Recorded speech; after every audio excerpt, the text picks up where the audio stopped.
Assalamualaikum warahmatullahi wabarakatuh. Kami dari kelompok 10, nama saya Kevin Pio Gunadi dan rekan saya. Muhammad Agung Saputra. Kali ini kita ingin mempresentasikan artikel berjudul Risiko Keamanan dan Kerentanan Jaringan Transmisi terhadap Serangan Cyber pada Infrastruktur Energi Terdistribusi.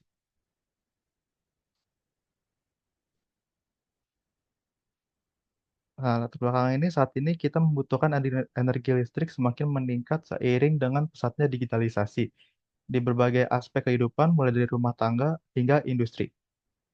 Namun sayangnya di daerah-daerah terpencil masih menghadapi tantangan besar dalam hal infrastruktur energi. Jaringan listrik di wilayah-wilayah ini umumnya dibangun dengan sumber daya manusia dan peralatan yang terbatas, serta pengawasannya yang tidak seketat di daerah perkotaan. Hal ini menyebabkan sistem listrik menjadi lebih rentan baik dari sisi keamanan fisik maupun digital. Oleh karena itu, penting bagi kita untuk memahami dan mengantisipasi risiko-risiko cyber yang bisa mengganggu kestabilan energi di daerah terpencil. Untuk tujuan penelitiannya, ini menganalisis risiko dan kerentanan jaringan transmisi listrik terhadap serangan cyber, menyusun strategi mitigasi berbasis teknologi dan kebijakan untuk melindungi jaringan distribusi listrik di daerah terpencil. Metodologi penelitiannya di sini menggunakan metodologi studi literatur dengan sumber jurnal terakreditasi percaya, laporan penelitian, dan artikel terpercaya. Fokusnya itu untuk mengidentifikasi risiko, evaluasi strategi mitigasi, dan potensi integrasi blockchain. Di sini selanjutnya ada risiko keamanan cyber daerah terpencil. Pertama ada akses fisik terbatas di infrastruktur listrik di daerah terpencil seringkali tidak memiliki pengamanan fisik seperti pagar, kamera, CCTV, ataupun personel keamanan lainnya. Hal ini memungkinkan orang tidak bertanggung jawab untuk mengakses perangkat penting seperti PLC secara langsung dan dapat melakukannya sabotase. Selanjutnya ada remote maintenance yang tidak aman. Pemeliharaan jarak jauh biasanya dilakukan menggunakan jaringan internet. Jika koneksi ya, ini tidak dilindungi dengan kuat at- atau terautentikasi, maka sangat rawan terhadap serangan cyber seperti peretasan akun, penyadapan data, ataupun kontrol ilegal dan sistem. Yang poin ketiga ada segmentasi jaringan minim. Sistem informasi sama sistem informasi operasional itu sering tidak dipisahkan dengan jelas. Hal ini membuat penyerangan yang berhasil masuk ke satu jaringan bisa dengan mudah mengakses sistem lain yang tidak yang tidak dikenal, mem- dapat memperbesar kerusakan yang bisa ditimbulkannya. Poin yang keempat ada keterbatasan SDM dan peralatan. Untuk tenaga ahli keamanan cyber yang berpengalaman jarang tersedia di daerah-daerah terpencil. Selain itu, perangkat keras dan perangkat lunak yang sering tidak mendukung karena keterbatasan anggaran ataupun akses. Yang kelima, ada kegagalan atau manipulasi protokol lama. Sistem di daerah terpencil cenderung masih menggunakan protokol komunikasi lama seperti DNP3 ataupun IEC 60870 5104 yang tidak dirancang dengan keamanan yang modern. Protokol ini mudah dimanipulasi dengan serangan spoofing, man in the middle, ataupun replay attacks. Selanjutnya ada analisis ancaman cyber. Uh, kita menganalisis ancaman cyber ini bukan hanya sekedar proteksi terhadap data, tetapi merupakan upaya menyeluruh untuk melindungi sistem jaringan dan perangkat dari serangan yang bisa mengganggu atau bahkan melumpuhkan infrastruktur penting. Tujuan utamanya ini untuk melindungi infrastruktur vital dari eksploitasi oleh peretas maupun virus yang tidak dikenal. Dalam konteks energi, ini menjadi sangat penting karena sistem kelistrikan yang terganggu bisa berdampak besar pada kehidupan masyarakat. Ada 5 jenis utama keamanan cyber yang harus diperhatikan. Yang pertama ada keamanan infrastruktur kritis, keamanan jaringan, keamanan cloud, keamanan Internet of Things atau IoT, keamanan aplikasi. Semua aspek ini saling berhubung dan harus diperkuat secara bersamaan untuk menciptakan sistem pertahanan cyber yang komprehensif. Selanjutnya bisa lanjutkan teman saya.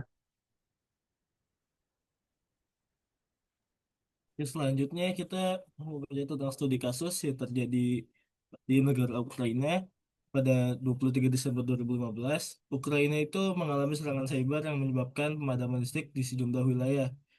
Serangan ini menargetkan sistem SCADA, Supervisory Control and Data Acquisition, yang mengendalikan distribusi listrik. Nah, jadi pada kasus ini itu merugikan banyak pihak, apalagi konsumen yang jumlahnya sangat masif, dan juga merugikan negara itu sendiri secara finansial. Nah, investigasi ini menemukan bahwa pelaku menggunakan malware Black Energy untuk menginfeksi jaringan kontrol industri, sehingga mereka dapat mematikan pasokan listrik dari jarak jauh. Insiden ini menunjukkan betapa rentannya infrastruktur energi terhadap serangan cyber yang terkoordinasi dan canggih. Nah, ini studi kasus ini adalah yang terjadi di negara Eropa, yang dimana secara kita tahu bahwa mereka mungkin teknologinya di atas kita. Selanjutnya,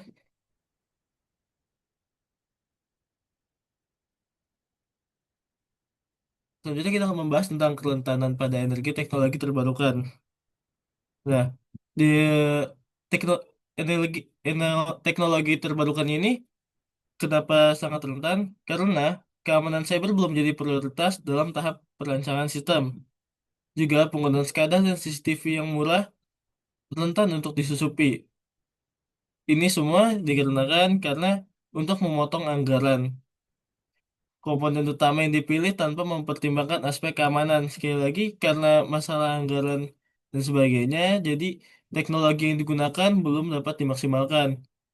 Belum ada regulasi khusus yang mengatur keamanan siber di sektor ini.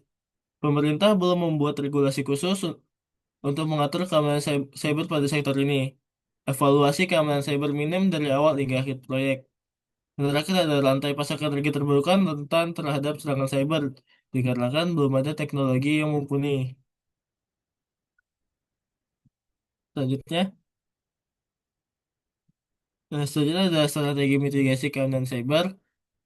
Yang pertama itu ada teknologi. Eh, Implementasi enkripsi dan autentikasi multifaktor dapat mencegah akses ilegal. IDS atau Intrusion Detection System dan firewall perlu diterapkan untuk mendeteksi aktivitas mencurigakan secara real time. Yang kedua ada konektivitas keamanan. Pengguna jaringan berbasis satelit atau mesh network dapat meningkatkan keandalan komunikasi. Serta kebijakan dan prosedur.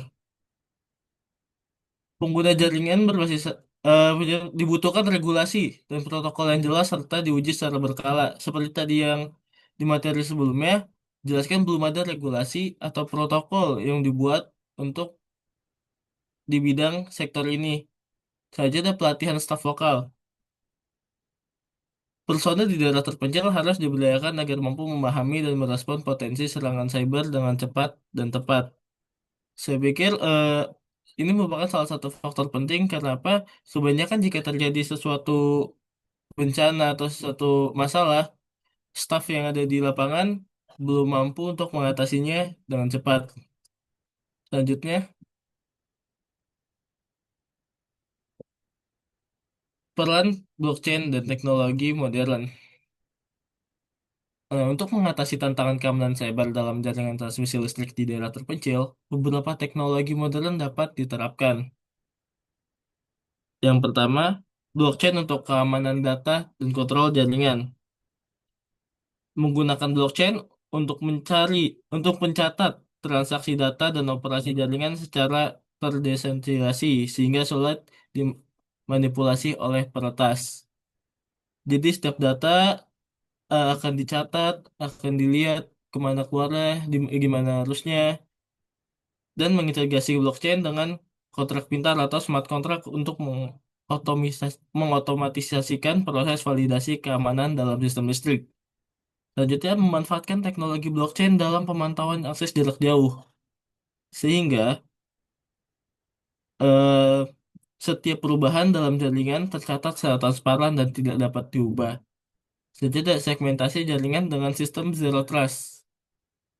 Menerapkan Zero Trust Architecture atau ZTA yang mengharuskan verifikasi akses setiap kali pengguna atau sistem mencoba akses jaringan. Jadi, tidak semua orang dapat mengakses jaringan tersebut. Hanya orang-orang yang diberi akun khusus yang dapat masuk ke jaringan tersebut. Ini berguna untuk meminimalisir eh, orang-orang yang akan mengatur jaringan tersebut. Selanjutnya ada deteksi ancaman dengan kecerdasan buatan AI dan machine learning. Menggunakan AI untuk mendeteksi anomali dalam lalu lintas jaringan yang dapat menunjukkan adanya upaya penatasan. Untuk pada saat ini teknologi ini sudah banyak dikembangkan di bidang manapun. Menerapkan sistem Intrusion Detection System atau IDS yang tadi sudah dibahas berbasis machine learning untuk mendeteksi pola serangan baru. Jadi jika ada serangan-serangan yang lama itu akan dipelajari dan digunakan untuk menganalisis dan dianalisis untuk menjaga keamanan tahap berikutnya. Yang keempat, ada peningkatan inskripsi atau autentikasi menggunakan enkripsi end-to-end dalam komunikasi data antar perangkat transmisi listrik, menerapkan autentikasi multifaktor MFA untuk membatasi akses hanya kepada pengguna yang sah. Seperti ini sebenarnya sama dengan segmentasi jaringan dalam sistem Zero Trust. Eh, Selanjutnya, nah kesimpulannya, jaringan transmisi listrik di daerah terpencil sangat rentan terhadap serangan cyber akibat keterbatasan sumber daya, minimnya pengawasan, dan penggunaan teknologi lama. Untuk mengatasinya dibutuhkan strategi mitigasi seperti segmentasi jaringan, enkripsi data, autentikasi multifaktor, dan integrasi blockchain. Operator perlu menerapkan sistem keamanan berlapis dan melatih teknisi lokal yang berada di lapangan. Sementara pembuat kebijakan perlu menetapkan regulasi ketat dan memberi insentif modernisasi.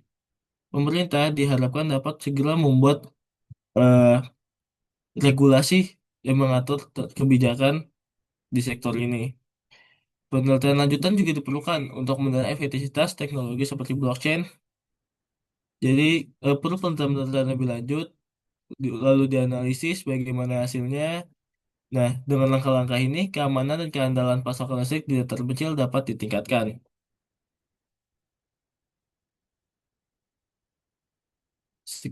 Sekiranya segitu, hanya hanya itu dari kelompok saya. Kurang lebihnya mohon maaf. Terima kasih. Assalamualaikum warahmatullahi wabarakatuh.